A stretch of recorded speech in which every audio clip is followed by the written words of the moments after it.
সকলে প্রণাম নিও ছোট ভাইয়ের। আমি এখন রয়েছি জম্মু কাশ্মীরের সাম্বাতে। আর এই দেখো, এই দাদাদের সঙ্গে আমি মিলেছিলাম 4 দিন আগে। এই দেখো নয়নদা, এই দেখো অমিত দা দণ্ডি কেটে যাচ্ছে, অমরনাথ।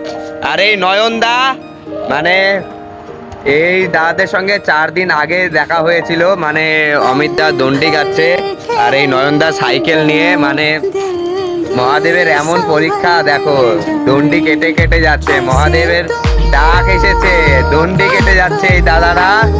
মানে অমরনাথে যাচ্ছে দণ্ডি কেটে। মানে আজ 246 দিন হয়ে গেছে দাদাদের। আর আমি আর দাদাদের সঙ্গেই থাকবো সাম্বাতে। একটা মন্দিরের সামনে মন্দির রয়েছে, এই দেখো সোজা।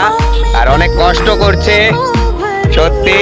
মানে আমি তো সাইকেল নিয়ে ঘুরছি, আমার তেমন কষ্ট নেই, কিন্তু এই দাদা হচ্ছে দণ্ডি কেটে 246 দিন হয়ে গেছে। এটা ভেবেই অবাক লাগছে যে এত দিন, অনেক দিন হয়ে গেছে। আর অমরনাথে যাচ্ছে।